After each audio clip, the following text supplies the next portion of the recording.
We'll get started pretty much on time. I think we've got the recording. Yep, and the recording's fine. All right. Yeah.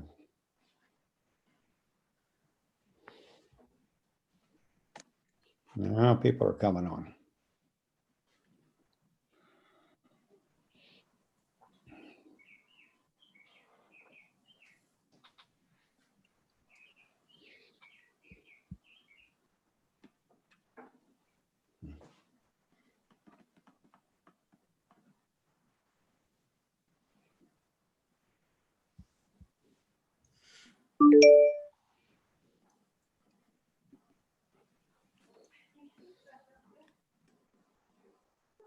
Oh.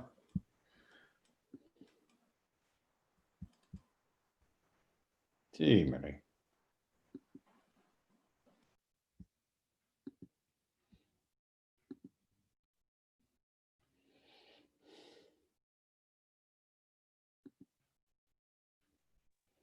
It's nice to be able to see everybody. Thad, you and I don't do technology very well, do we? And it's wonderful to be able to know No, how to do this. and right now I'm off and can't get back on. So patience, patience, patience. Oh, man. You are on, Thad. Well, I can't see myself. Well, I see you. Oh, well, that may be the best thing, way to do it. I don't know. We'll see here.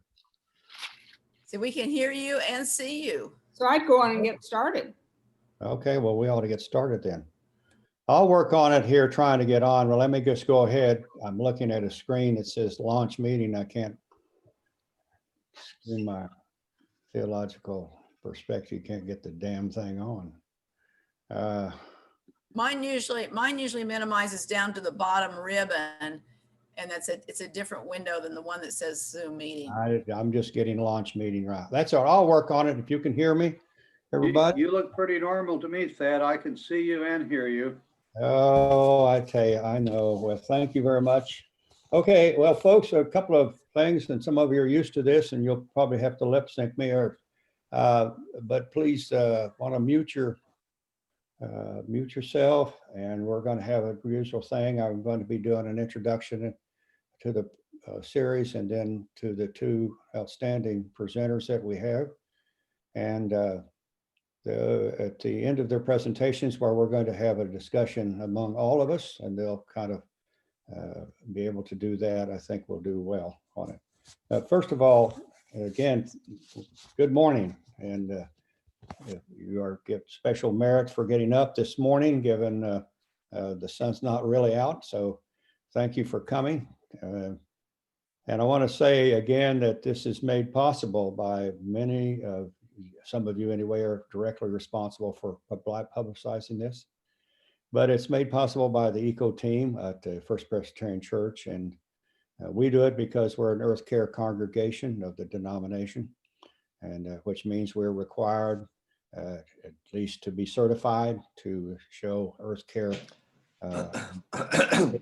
within our worship, our education, our outreach, and use of the building. So we also are part of a really important group that does our advocacy, which we have done at City Commission, county, and also the state legislature, where we have written and had personal testimony regarding some issues. And that's LETUS, Lawrence Ecology Teams United Sustainability. And I want to again list these people in these faith communities in terms of their green teams. They're very important. It's not only First Presbyterian Church, but also the Lawrence Jewish Community Congregation, the Unitarian Universalist Congregation here in Lawrence, the Plymouth Congregational Church, the Oread Friends, Quakers, St. John the Evangelist Catholic, Trinity Episcopal, and the Islamic Center of Lawrence. Now, the presenters today, and as you know, this is Sustaining the Douglas County Food System. Presenters today, some of you may already know Jasmine. She's been, has been the director of the city and Lawrence Douglas County Sustainability Director. She has a long bio. I won't be able to read all of it, but it's impressive and Really, we're fortunate to have her as well as Kim. She guides the county and the city initiatives on energy efficiency to food policy, and promotes the management of resources in that area. And recently, she was a key champion for the integration of sustainability and equity into funding criteria for the Lawrence capital improvements. The city has rankings in terms of the budget of what they put priority on, which listed first in the state of Kansas. And she led a push to source 60% of Douglas County government facilities from wind energy at a reduced cost. And certainly we support her in moving for 100% renewable energy by 2035 rather, here in the city of Lawrence and moving towards the county. She's been recognized locally and nationally for her efforts. She was selected as one of 10 Kresge Foundation Population Health Scholars, participated in a health policy conference in 2017. KU has awarded her a leadership award, a sustainability leadership award. She's gone with the U.S. Green Building Council, selected to represent the West North Central of the United States. And it goes on and on. It's just really something that is appreciated in terms of her experience and what she brings to bear. She collaborates with the regional and national folks in her association so that she helps with that. Now, another important thing she does is equity, and she's the advisor to the Douglas County COVID-19 United Command and Recovery Coordination Team. Then Kim, who is also going to be our presenter. She is analysis for food and sustainability for Douglas County. She's a liaison to the Douglas County Food Policy Council, which is a new group that we have. And she has much to do with the award that was received. She has more than 10 years experience working in sustainability. Prior to coming on the county team, she was education outreach coordinator, the Center for Sustainability at the University of Kansas. And she did much there in terms of launching undergraduate sustainability certificate program and organized regional sustainability curriculum workshop. She's also worked in partnership with Johnson Community College and was selected for University of Kansas Sustainability Leadership Award in 2019. She's a bachelor degree in English from James Madison and a master's degree in environmental studies from Ohio University. So that's enough from me. I'm looking forward to it. And so thank you again, Jasmine and Kim, for being with us. I think Kim's going to start us off. Thank you. Thanks, Ed. That was a great introduction. All right, I'm going to go ahead and share my screen here.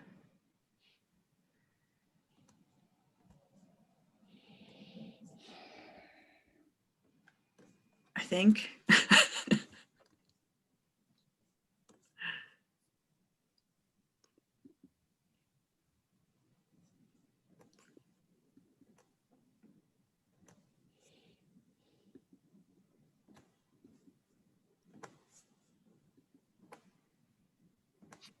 All right, can you see the first slide of our presentation here? Okay, great. Great. Okay, so what we're gonna do today, our plan, I'm gonna walk through some of our food system goals and planning processes, and that led us to pursuing this food waste grant, which is named, you know, in this presentation description, and I'll be able to tell you about that timeline and some of the ins and outs of that of the project.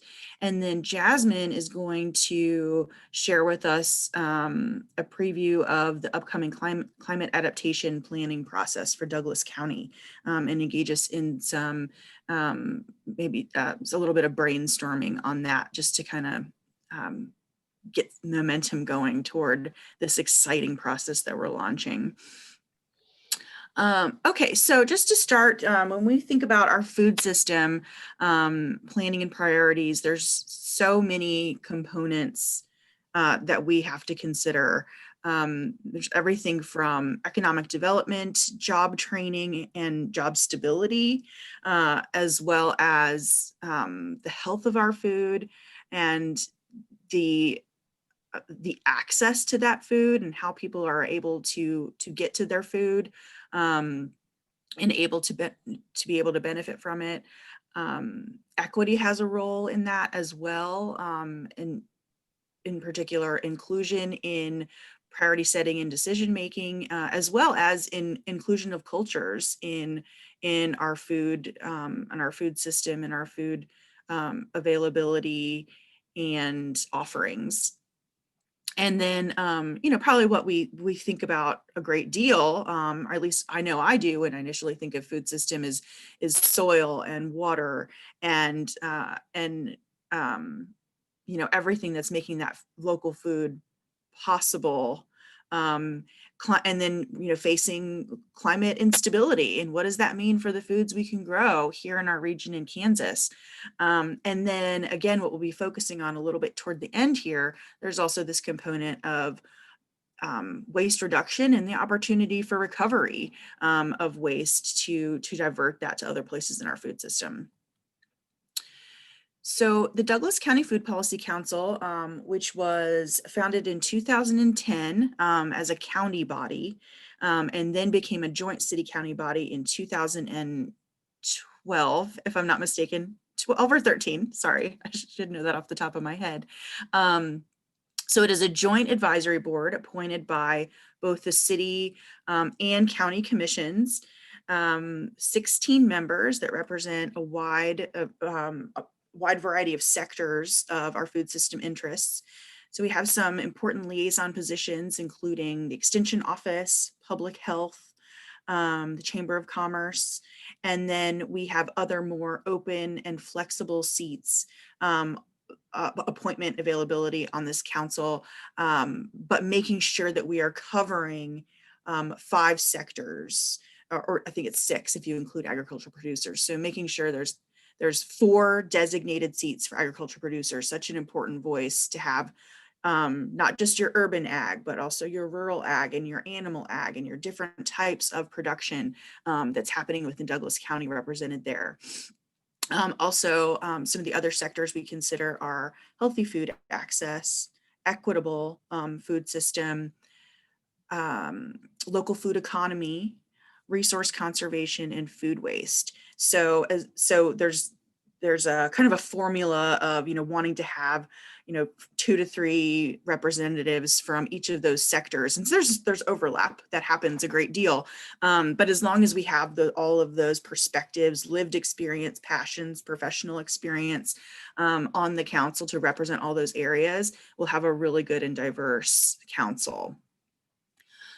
So the role of the council is really twofold. One is to recommend on local policy opportunities and barriers for success in our food system to our commissioners. One of the most prominent examples of tangible examples of their work in that regard is the Lawrence Urban Agriculture policies that were passed in 2017 or 16.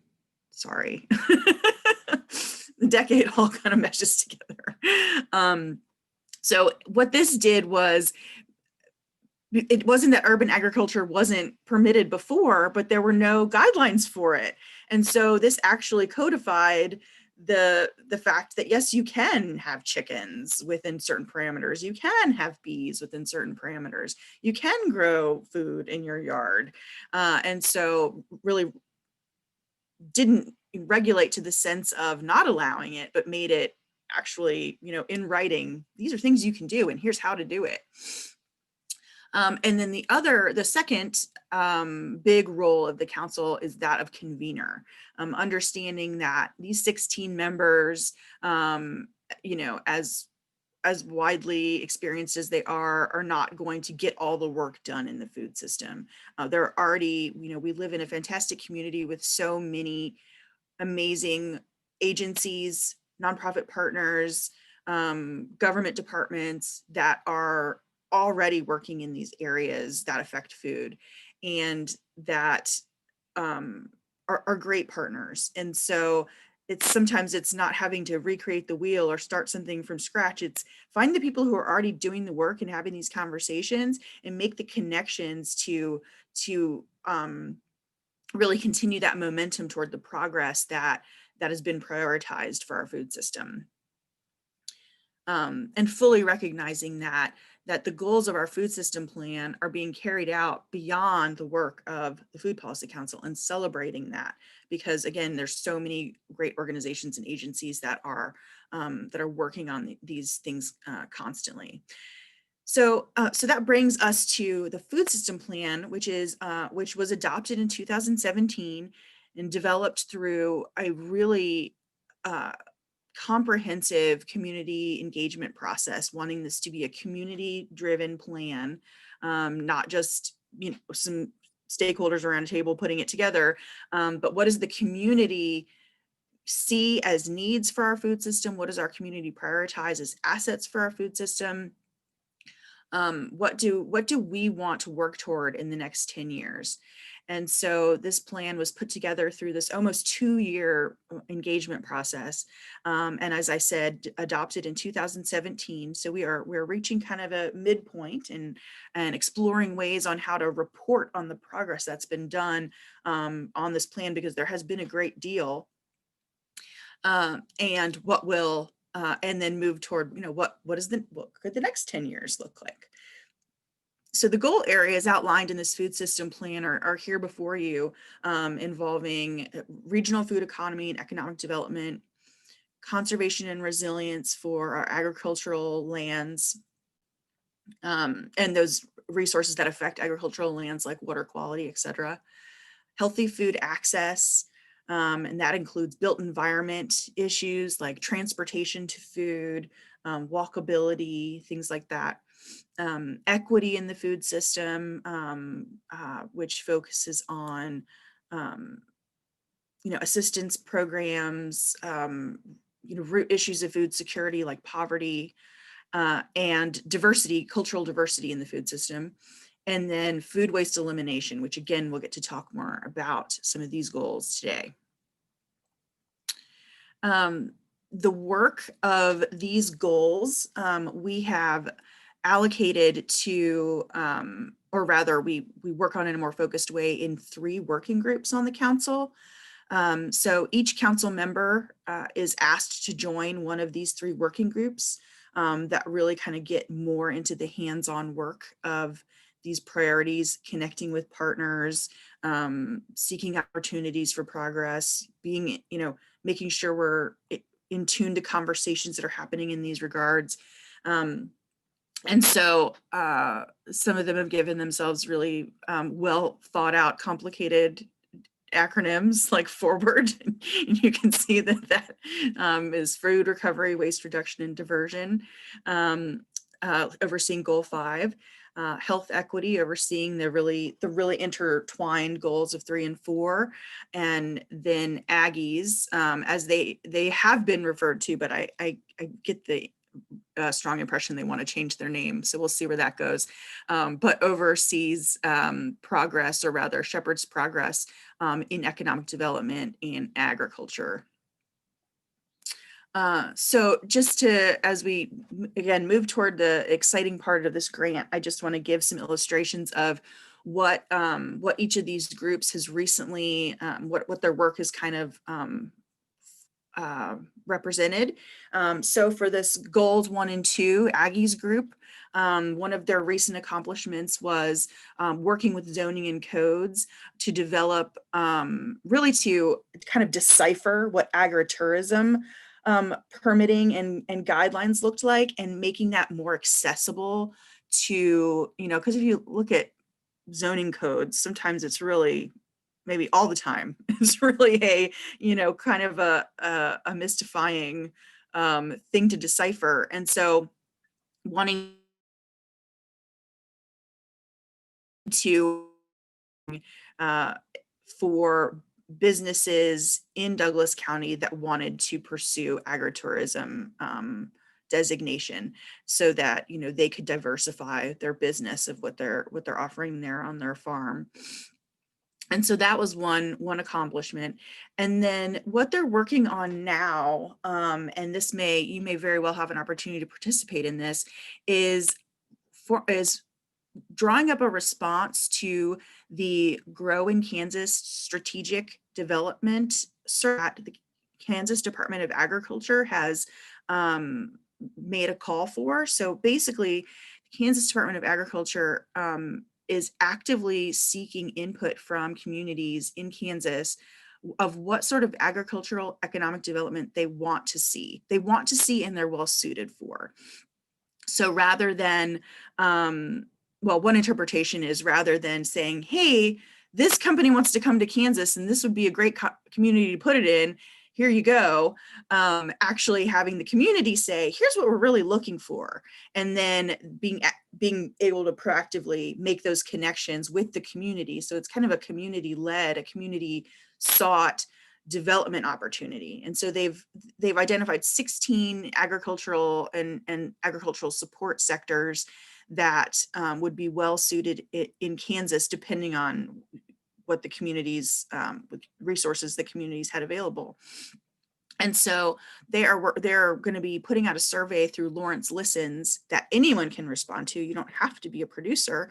In fact, we want to hear from everyone about what a vision for agriculture in Douglas County could look like. What are the values of agriculture in Douglas County? What would be really great economic development for us to have here? And so certainly I will share that survey with that and hope that it gets to all of you if that's something that you would like to share your input on. So then the goals 3 and 4, I wanted to highlight, whoops, sorry about that. Let me just check my time here. Okay, all right, I see. Okay, so the goals 3 and 4 group has had the opportunity through some grant funding to really take a focus toward ethnic food retail in our community. We have some really robust and amazing ethnic food retail assets in our community, from Mediterranean to African to Asian to Indian, not just restaurants, but actual grocery stores where people can access ingredients that are important to their traditions and their culture, and not have to go to a big city like Kansas to try to find those things. And so through some grant money, this group was able to support a research study done by KU about the experiences of these retails in our community, what they might find as barriers, what are their needs. And the idea of that was to try to uncover some policy opportunities to support them. What the most significant thing it uncovered was just what cultural assets that these locations are, not just for the food access, but the sense of community that they offer. I mean, some of them are community gathering spaces, or they offer other resources like laundry, or things that, a place where people feel really welcome and safe to go and receive these other types of resources in a community that is, that they relate to and is welcoming and feels like home. And so, that struck us very much as, we were talking about an inclusive food system, that these types of locations are really valuable to support and maintain. And so the report did not really do justice to the lovely storytelling of these places. And so then the next step was to create this fantastic video telling the stories of these places. And I don't think we have time to show it right now. Maybe at the end, if we do, we can come back.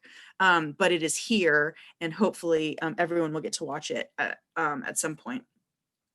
And then their current priority is as you may have all heard about the transit route redesign in conjunction with the relocation of the Lawrence Transit Hub. So this is an amazing opportunity to be right in the middle of the conversation about about transportation access to food.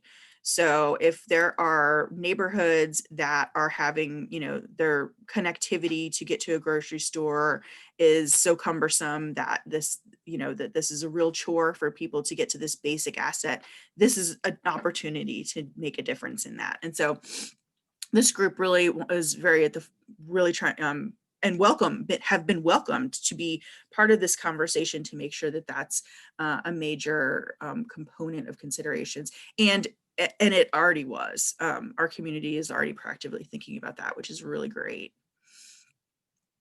Okay, so on to goal 5, our food waste reduction goal. So most recently, prior to receiving this this Office of Urban Ag grant that I'll be telling you more about, one of their focuses had been on food waste coming out of restaurants. And so they had actually formed a partnership with Public Health and the Lawrence Restaurant Association to pilot a project called Purposeful Plates, which was aimed at reducing waste both in kitchens of restaurants, although, if kitchens are running a successful business, they're already paying attention to not buying food that they're not going to use. But then if that happens to be, then diverting that to a donation agency like Just Food or something like that. So building that in as a practice. And then also looking at things like consumer behavior, like taking your leftovers home, splitting meals, things like that, because a lot of what the restaurants will tell you, a lot of the waste that leaves is plate waste. It's not waste that they can donate or reuse. It's consumer waste. And so there's some behavior change aspect of this outreach. Now, once we were moving toward a pilot on this, we entered a pandemic, and many restaurants, really had to divert their energy just to surviving and pivoting toward different models of business so that they could, ride out this pandemic. And so this project has been put on hold, but something that we'll hope to return to when restaurants are able to accommodate this. So onto the grant. So the food waste reduction grant that we received last fall, it's the first one. It's the first round of this grant offered ever.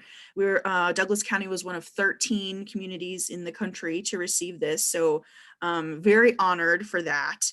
And we designed the grant project specifically around goals in our food system plan that are listed here. So encourage and enable on-farm gleaning programs with area growers, and analyze the feasibility of expanding City of Lawrence solid waste compost operations to include food waste and compostable food service items.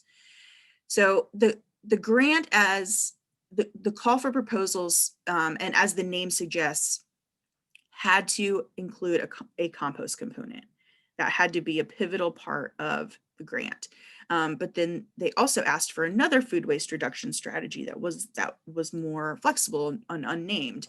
And so that is where we brought the gleaning in, because we knew that this wasn't something being done in a organized way, in a consistent organized way in our community, and would be a great opportunity to divert edible food from farm fields that was beyond the marketability for farmers into agencies that could feed people with it. What also made this really amazingly possible was that we have this existing compost infrastructure in our community. The City of Lawrence has this robust, first in the state, or largest in the state, maybe both, yard waste composting facility. And so we had the infrastructure already to try this pilot. And so that really made this an attractive partnership to launch and try. Now, I will say that the city is very, very clear and cautious that this is just a pilot. It does not mean that we're going to start doing curbside composting at all of our houses or restaurants or anything like that in any way in the near future or at all. This is a pilot to learn. And so what they're really interested in from the data here is, what does it do? What does adding food to the compost do to it? Does it speed up the process? Does it increase their capacity because they're moving compost through faster? Data like that will be really helpful in lobbying for any type of expansion. So we have to do the learning before we can push for more. But we feel very fortunate to be in a position where we can do that learning, and hopefully have some great data to make progress in this area. So I just wanted to nod to all. I mean, we have so many community partners involved in this project. This first list here are all written formally into the grant. So City of Lawrence actually, doing the composting for us. Moon on the Meadow Farm is our integral on-farm gleaning partner. The goal of the grant is to expand that to many more farms. Just Food, Lawrence Community Shelter, Sunrise Project are all poised to receive the gleaned food. Just Food is also going to be the compost pilot site. So even though their goal is to, of course, get as much edible food to people as they can, they still end up with, sometimes such a quantity of fruits and vegetables that they can't distribute it fast enough, or they receive it so close to the end of its prime, again, that it goes bad before they can get it to people, or they receive crates of things that are half smashed. And so food that's not distributable, and they estimate between 3,000 to 5,000 pounds of fruit and vegetable waste a month from that. And so that will give us significant data to do this compost test, and really streamline just going from one site to the next site instead of doing kind of a multiple collection, which, was not an attractive option to going into this to begin.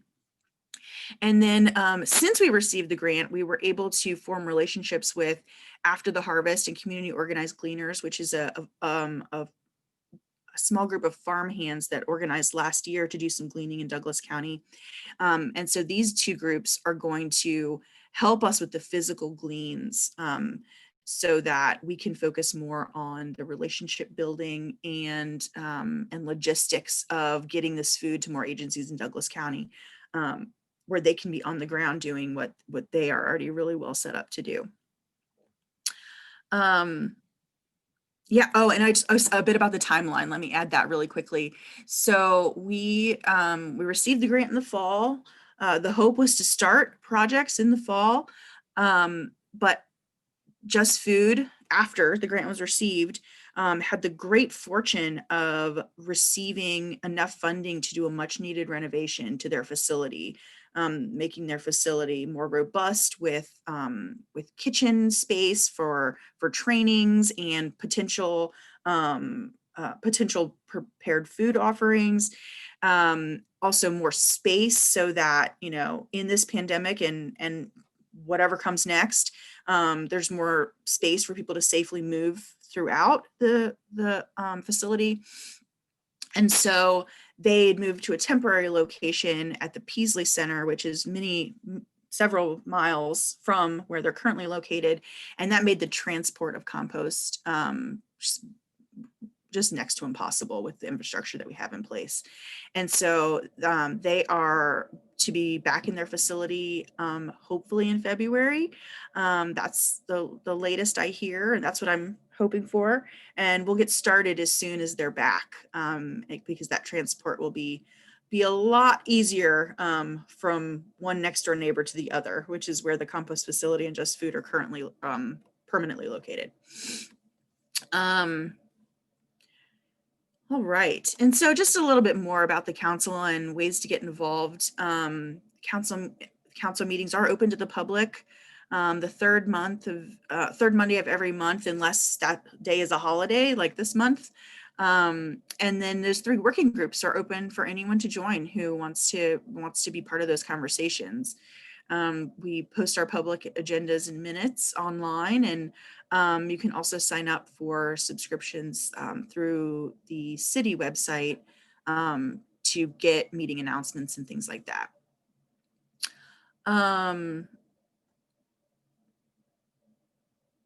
So I see a couple questions here that I want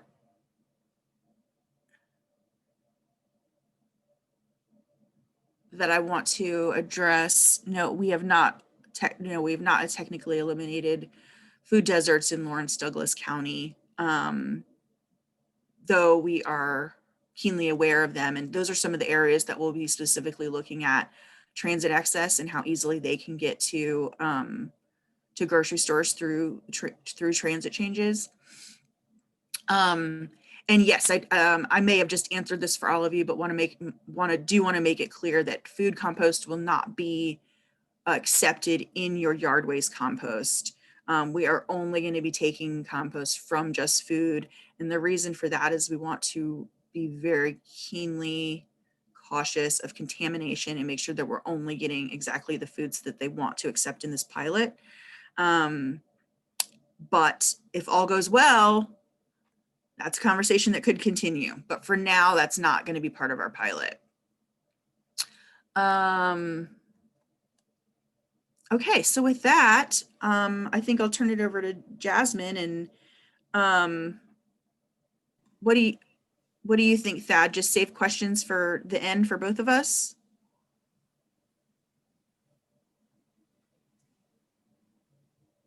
It looks like you're muted, Thad.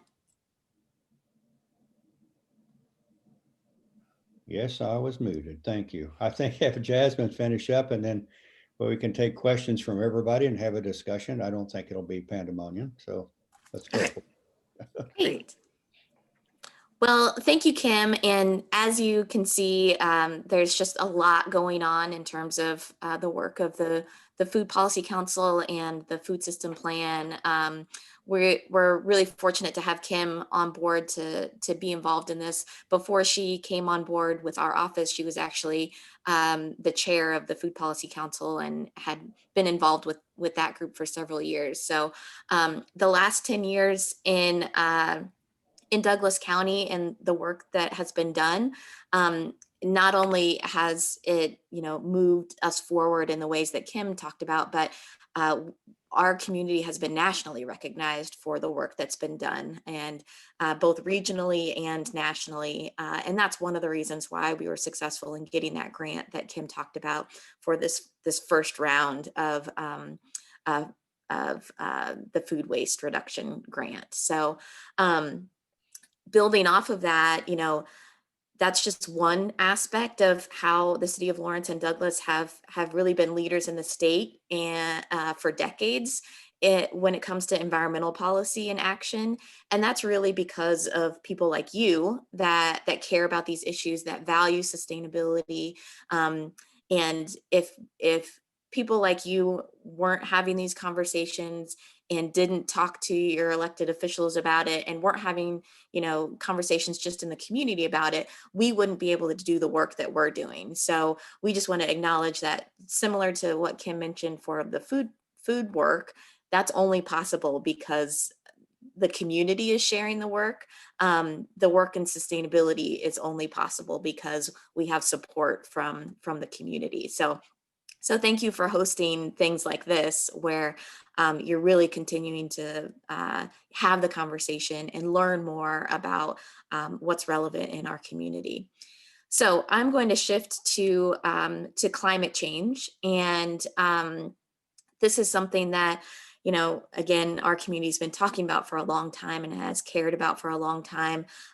Douglas County is impacted by climate change.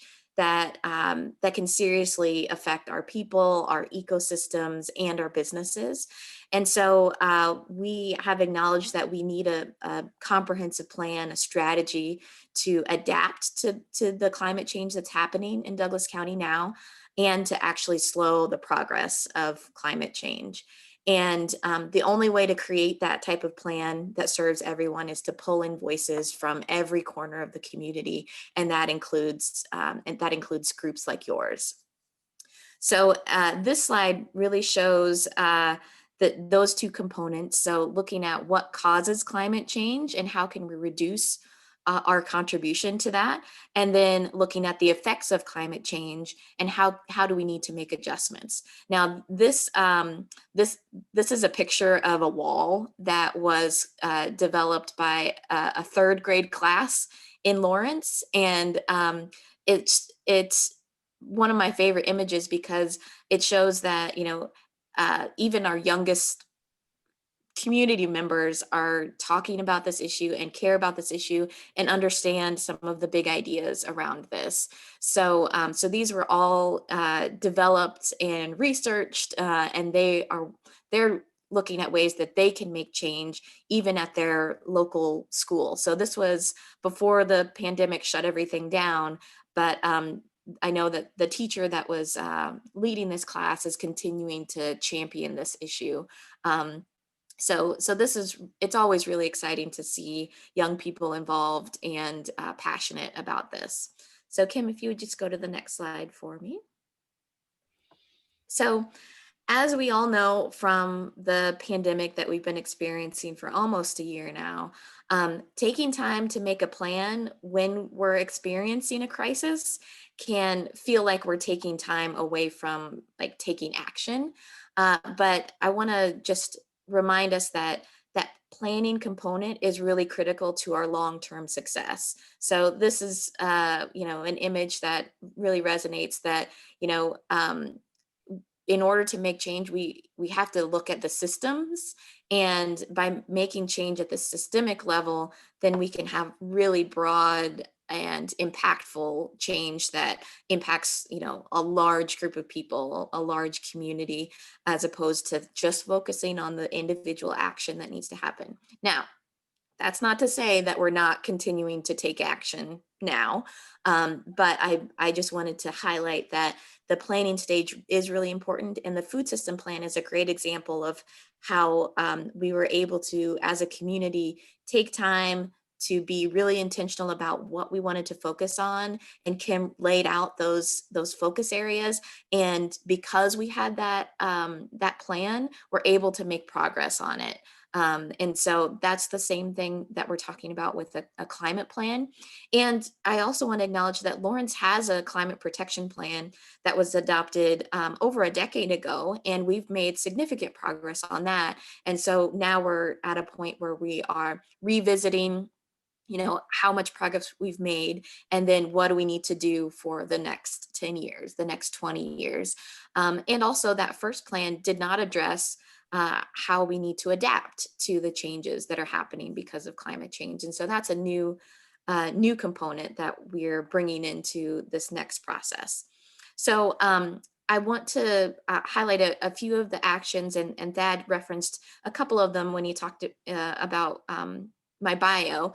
But one of the actions that we've taken as a result of policy change is that the City Commission in March of last year adopted a goal of reaching 100% renewable and clean energy by 2035 for the whole community of Lawrence.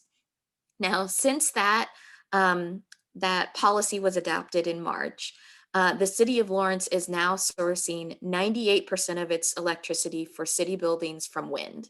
So that's a significant shift, and it's happened pretty quickly after the policy was adopted. And the city, or the county, is also sourcing the majority of its electricity from wind. So, so because of that policy last year, it was easy for us to make that shift. And as Thad mentioned, it also saved the city money. So we were able to really have a win-win-win type of situation where we were, now we can say that we're sourcing, almost 100% of our facility and city-run facilities from renewable energy. So Kim, if you would go to the next slide, please. So in the next few months, we will be kicking off our climate action plan, and you will be invited to share your thoughts about how local governments, community organizations, businesses, and others can work together to create this new climate action plan for the city of Lawrence and Douglas County. So topics will include some of the things that you would typically think of, like energy, waste, transportation, natural resources, open spaces, water, and a key component is public involvement. And so, so we are excited to kick off this this conversation. And one of the opportunities and ways to get involved is we're going to be looking for volunteers to be climate ambassadors in our community.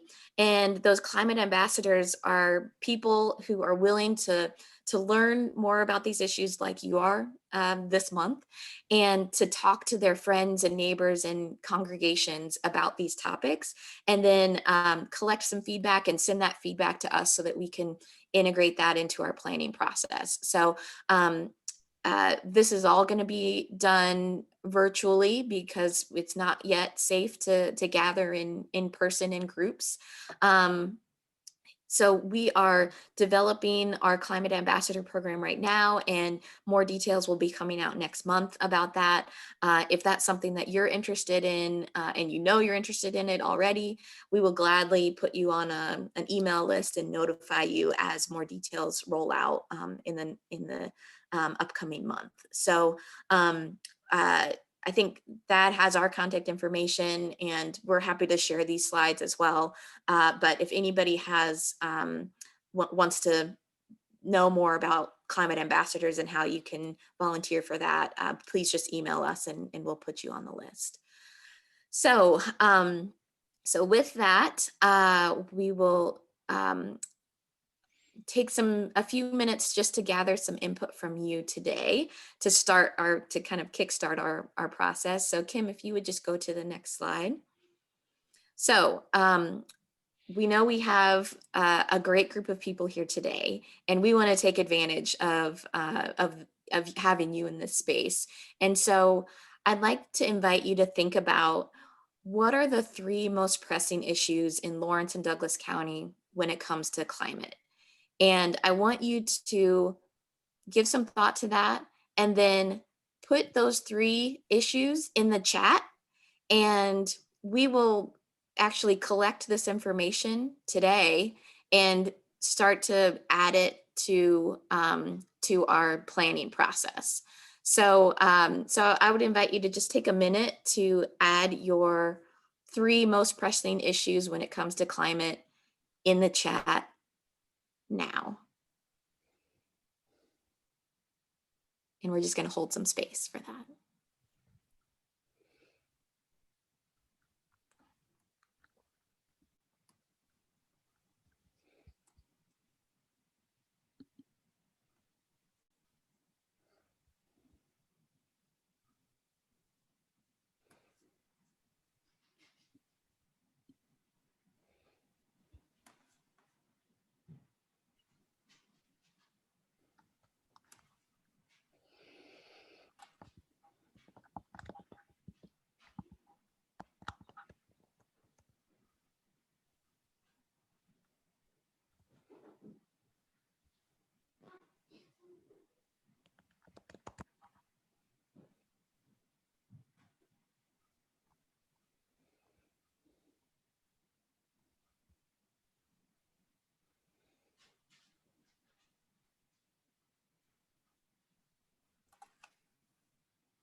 All right, it looks like we have some content coming in, and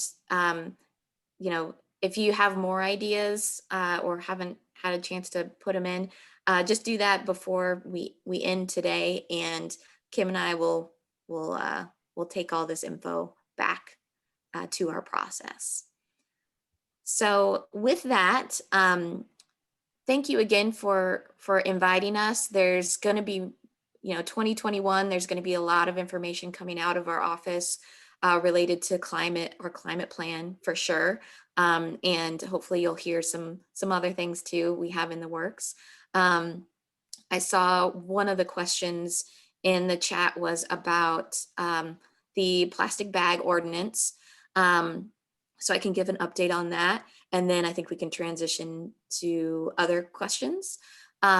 So our bag ordinance, the Sustainability Advisory Board and the City Commission have discussed that for a while now. And there is an ordinance that is written, and it would, as it is written now, it would require a fee to be charged, a 10-cent fee to be charged at any place of sale for both plastic and paper bags at this point.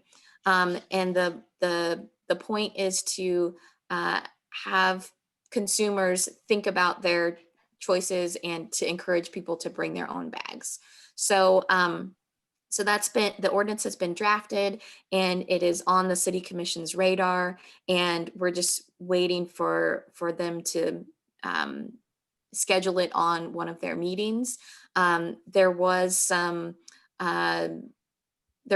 request to kind of hold off on it, especially last year as the pandemic was kind of ramping up, and there were questions about how COVID-19 spread. And I think as we've learned in the last year, it is more airborne and less about surface cleaning. And so I think that takes away one of the concerns about plastic bags and sanitation of bags and worrying about people bringing their reusable bags and if that might carry germs or the virus. So I think that issue has been settled. So yeah, we're just kind of in a holding pattern now until the City Commission is ready to bring it back for discussion. But we have the ordinance and it's ready to be considered. The other thing to be aware of is last year, the Kansas State Legislature had introduced some legislation that would prevent cities or counties from restricting any kind of bags or putting fees on or banning bags. So far, I have not seen that. That did not pass last year, and I have not seen it pop back up this year yet. So we will see what happens at the state level. But right now there aren't any state laws that would prevent us from moving forward with this ordinance. So Kim, I think that was our last slide, right? I think there was just a thank you slide after that. So we can just leave this question up and then transition to question answer. Thad, does that sound okay to you? Yeah, it might take that slide off so we can go and see everybody. Okay, yeah. That'd be great. Oh, there we go. Yes, and just quickly, and most of you know that the Senate Bill 24 at the state is really needing to have pressure to not be passed. It is a bill that, again, is home rule issue. It's saying that city and county can't make decisions on the kinds of energy that can be used. And so I only speak for us, but or Lettuce or the eco team is that means it's an opening for natural gas to expand, and it's a fossil fuel if you're going to cut back.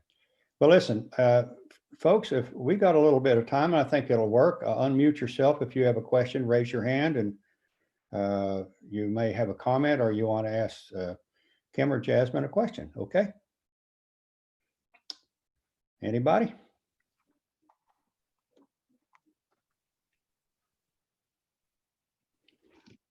There we go, Jerry. Unmute yourself, please. In the chat, I asked the question naively, maybe, that can fee and dividend be instituted at a city or county level? And Jerry, is that related to the bags or in general, something else? That's in general. It's kind of Citizens Climate Lobby is trying to lobby for that on a national level. It's kind of like a carbon tax, except dividend comes back to the citizens. So one of the challenges I know that came up with the discussion around bags is that the difference between a fee and a tax, there was a lot of discussion around, and local governments cannot initiate a tax. And so any collection of a fee by the city or an amount by the city gets into that sticky category of, is this a tax or not? And so it's currently our interpretation is that we would not have the ability to do that because it might be considered a tax, and local governments are not allowed to do that at this point.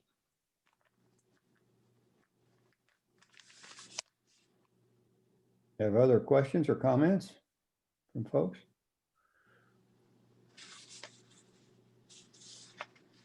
Can't see all of you, so speak up if you do. I might mention that the hearing for the bill that Thad talked about, the deadline, the meeting is this coming Tuesday, but the deadline, if you want to respond, is I think noon on Monday. Not much time. That's correct. Mr. Miller, you had a question? You're mute. You need to unmute, Michael. Years ago in coal country, if we'd have insisted that the Solar Energy Research Institute be located there rather than near Boulder, in terms of equity, there would have been a lot more favorable response to people in Appalachia. And similarly, when we shut these coal plants down, a lot of these counties are very, very dependent on the property taxes from those coal plants. I think we need to address some way resources to those affected counties. I think it will work out better in the long run, but I think it's a good idea that we consider that in terms of the economic equity aspect. That's my point. Yeah, I think that's a great point, Michael. And as we, one of the things that that we've talked about in the food system too is not ignoring the economics of this. And the economics is an important part of sustainability.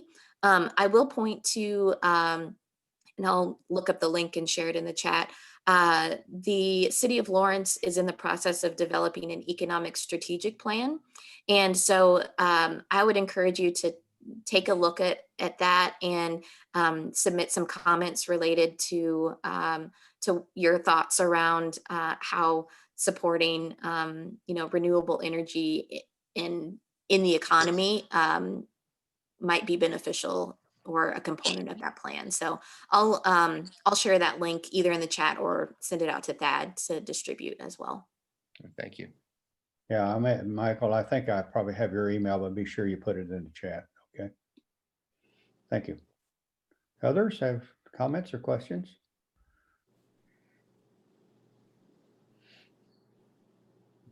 I was interested in the question that someone asked about plastics and the recycling of them. I know we go to a lot of effort to get, all kinds of plastics. Is China still taking all of those plastics that we probably should be putting in our landfill? Or maybe does get put in the landfill? How do they, I'm talking about butter containers, or ones that aren't the significant, not milk jugs, not the that type. Does anyone know anything about that? So I'll share what I know, and then Kim can jump in if she has other information. So the City of Lawrence has a contract with our with HAM to do our recycling, and they have assured us that they still have markets for all the materials that are being collected through the curbside pickup. So if that changes, then Ham would need to renegotiate the contract with the city of Lawrence. So if they are no longer able to find markets for some of those, like number 5 plastics that you're referring to, then they need to come back to the city and we would have to renegotiate our contract with them. So that's the information that I have, is that Ham has assured us that they still continue to have markets. And if that changes, then the city commission will have to have some conversations around that. So we should continue then. Yes. Okay. In Kansas City, we've kind of been getting a different message from people like John Kerman, who works for Bridging the Gap. Some of the plastics are basically pulled out of the recycle stream and ends up in the landfill.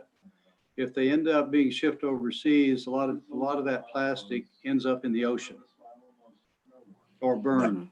So I will say that I have been to both the recycling facilities in the Kansas City area and the one that serves Lawrence, and they are very different when it comes to how much material is actually recycled versus not recycled. And so the Lawrence facility is super impressive. It was designed to handle this commingled system that we have in Lawrence. And the way that it works is head and shoulders above the other facilities that I've seen. So I think part of the challenge in Kansas City is that the facility itself isn't able to process and separate things in the same way that the Lawrence facility is.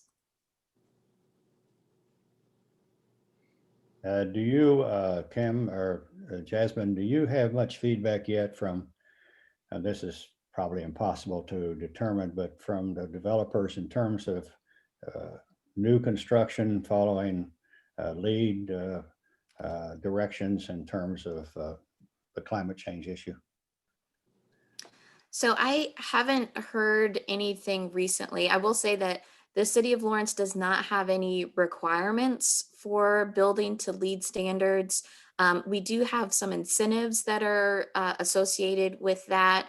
But right now there's nothing that requires building to LEED standards. I will also add that, our building codes, we are up to date on the latest energy codes.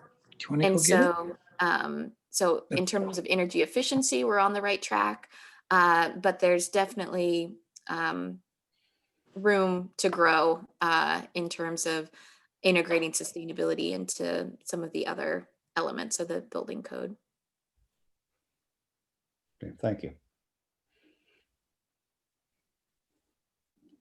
Any other comments out there? Jasmine, have you guys hired your compost person for the county yet? So Kim, I'll throw it over to you. That's a really important question. So I should have mentioned that the bulk of what the grant is providing for is for us to be able to hire a food waste reduction specialist to work on both of these projects, and potentially, if there's capacity, to work on other food waste issues as well. So it was remarkably competitive. We got some great applicants, and we are in the process of interviewing. So not yet, but really excited about the possibilities there.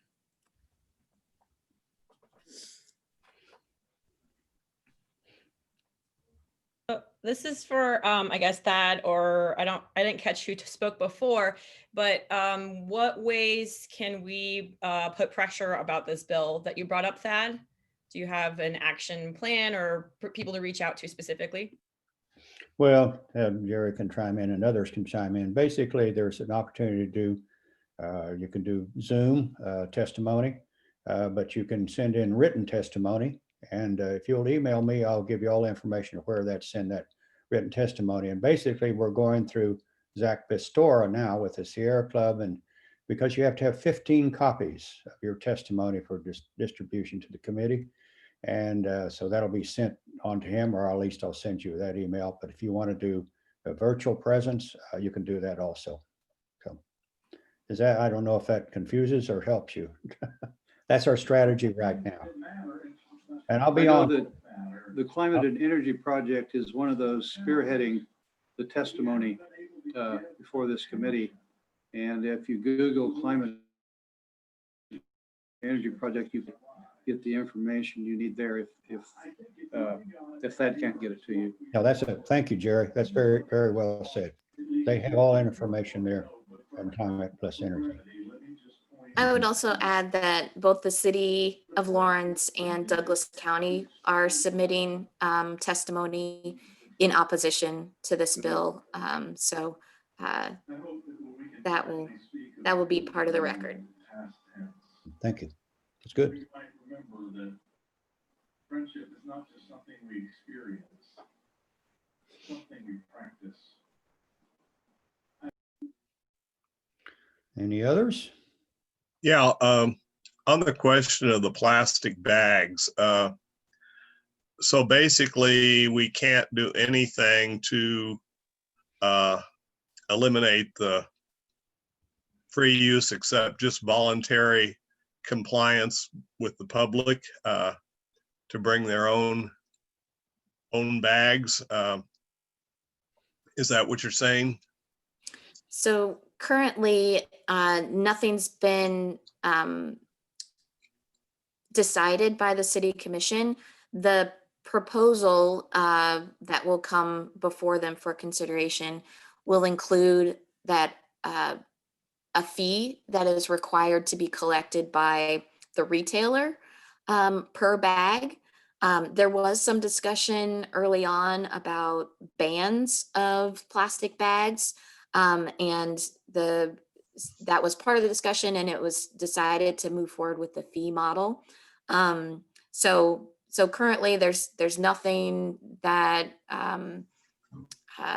prohibits anybody from giving out bags or even requires a fee, but that is part of the city commission discussion that will need to take place as a part of this ordinance that is in For a waiting. while, it looked like, Jasmine, it looked like the big merchants, Dillon's and big grocery merchants were kind of on board and wanted to get rid of them too. Do you have any idea what their take is on it now? So Dillon's, it has committed to eliminating plastic bags by 2025.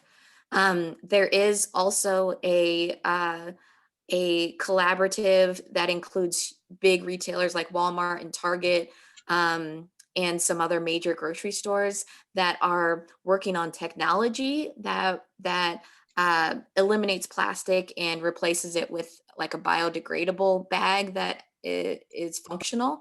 And so that effort kicked off, I think, in 2019. And so I'm hopeful that larger effort driven by business will make some progress soon as well. So I expect that really in the next couple of years, there's going to be some solid alternatives to plastic that will become more widespread across all these big box stores. Yeah, thank you, Jasmine. Of course, we may have the same difficulty with bags as we do with face coverings. Some people may feel like they don't need or want to cover their face. Well, they don't want, and their liberties are being violated by the bag issue. So it's a volatile issue, and it's symbolic of a lot of things and all of it. Yeah.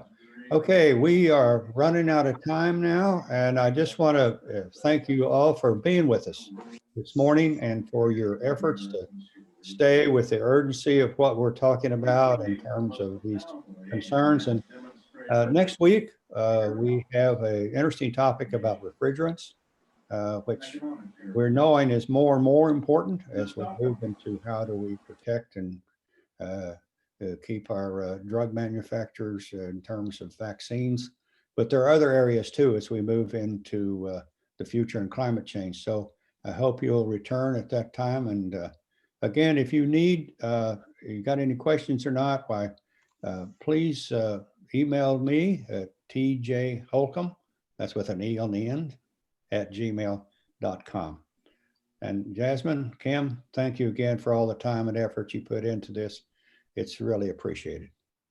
Thanks for having us. I put the link to the ethnic food retail video in the chat. I'd encourage you all to copy that real quick and put it in your browser. It will warm your heart, I promise.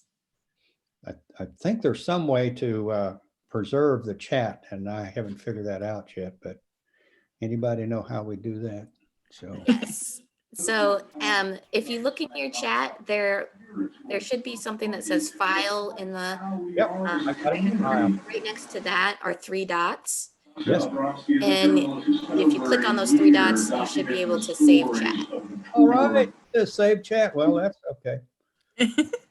Oh, I tell you, I'm becoming so techy. All righty. You can also copy and paste it in someplace like a Word file or an email.